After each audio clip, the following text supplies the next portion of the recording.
238 is one of many isotopes of uranium. There are only 3 natural ones, and they occur throughout the universe like fairy dust. And uranium is made in very energetic and violent star processes where other atoms are smashed together in a kind of a snowball, and there is tremendous amounts of energy in the nucleus. Uranium dispersed throughout the Earth has been decaying for the 4.5 billion years that the Earth has been here. And these tiny amounts of energy, basically heat, have melted parts of the interior of the Earth and made it possible to have a magnetic field. It's also responsible for volcanoes erupting and for the continents moving around on the surface of the Earth, which is called plate tectonics. Uranium, which is natural radiation, the isotopes that occur in nature, and the background natural radiation is, we have to say, natural background levels are pre-1905, because since then man has been introducing man-made radiation and extra amounts of radiation into our... Well, Hanford has 200 square miles of contaminated groundwater below the site there, and that is spreading over time because the contaminants in the soil are leaking at a constant rate into the, into the groundwater. I know this sounds incredible to people, but there are 40 miles of unlined trenches at Hanford. You stretch them end to end, into which our federal government, your government, was dumping radioactive waste from nuclear weapons production and its own reactors until the year 2004, when we put those pictures on air and in our campaign literature for Initiative 297. It's been against the law for decades for a municipal government to dump in municipal garbage in unlined landfills, but our federal government thinks it's okay for radioactive waste, even though it seeps right out of those trenches, and that stuff is all moving through the soil to the Columbia River. What they're not telling the public is that they also deliberately dumped out of the high-level nuclear waste tanks in the 1950s and 1960s billions of gallons of liquids into the soil, and it is very, very toxic. It is radioactive. It includes uranium, that with half-lives of hundreds of thousands of years, and plutonium, and technetium-90, and strontium-90, and technetium-99, and all sorts of chemicals as well. And it's a witch's brew of deadly wastes, and it's all moving towards our lifeblood, the Columbia River. This is probably the most dangerous stuff on the planet ever. Very, very small quantities of this waste. And it's been said that a Dixie cup full of this waste in a crowded restaurant, everyone would be dead in the restaurant inside of an hour. Even the amount that would fit on the leg of a fruit fly is considered a problem dose, and that's happened at Hanford. Fruit flies have landed on contaminated materials and then flown off to go to the lunchroom and deposit contamination on food and on tables and whatnot, and they've had to evacuate a 20-acre area at the Hanford site because of hot fruit flies and wasps.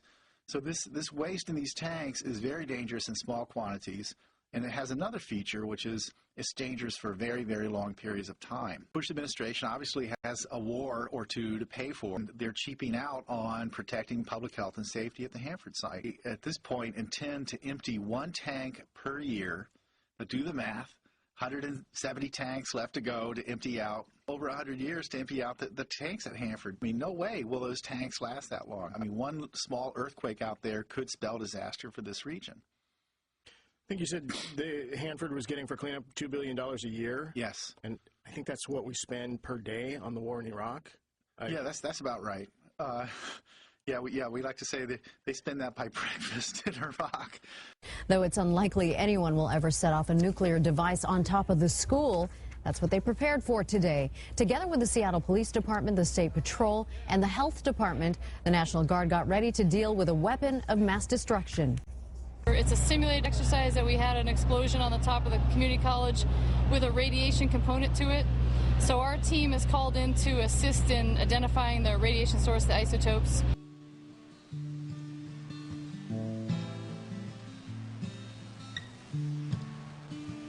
One of the most serious abuses of human rights has come through the Pentagon's development of, production of, and use of depleted uranium munitions.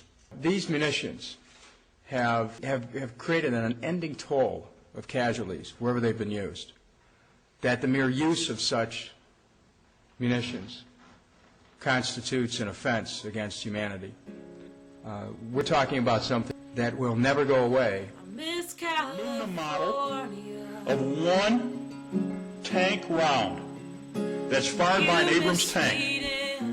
This is aluminum. If this was actual, this thing would be over 10 pounds of solid uranium. We know contaminated with plutonium, neptunium, and americium. You fire one of these rounds, 40% breaks up into dust and oxides that be inhaled, ingested, absorbed, contaminate air, water, and soil. The United States Army and Naval Policy Institute, which was co-located here, confirmed that in their 1995 report. They stated, quote, "There is no way to reduce the toxicity of uranium munitions."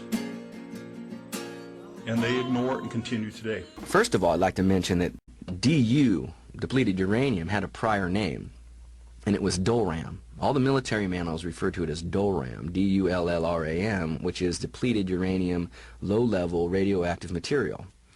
Well, they so eloquently removed the LLRAM and just call it depleted uranium now, and removed the low-level radiation part of it, uniquely enough. I don't know how they got to go hide that part. I don't know where the science was that allowed them to take those last four parts of the acronym off. Because we know that the blood donor system has been contaminated. We know that the organ donor system is contaminated. If you have a returning soldier coming from this battlefield, and what they like to do in the military is they like to do command-directed blood donors. The whole commander will say, everybody go down to Red Cross today, go to the gym, give them some blood, and you can have the rest of the day off. All right, we get the day off. Soldier loves a day off. So he goes down and gives up the blood, but the blood is contaminated. And then the blood goes into the blood donor system. And then you want to get a kidney from a healthy little 21-year-old who just returned from the combat field, but the kidney is the most exposed organ to these heavy metals because the fluids are pushing them through to excrete and like that, and they just rip through these organs. This is going to be around long after even the human experience. They had no idea that these particles were so small that they were going through their filters. They were breathing them and they were ingesting them, and these soldiers have, alpha-emitting particles lodged in their lungs and all over their body, and the qualitative result or the end result is that they've had children that were born with deformities, incredible deformities. Some people have described it that we will be at war with Iraq till the end of Earth because we cannot turn off the weapons that we used against Iraq. This is the time test. You have to be able to stop the weapons at the end of the war. Depleted uranium has a half-life of 4.5 million years, so we are at war with Iraq for the end of time. So I want you to remember something. If you don't remember anything else tonight, there is no safe level of radiation, period.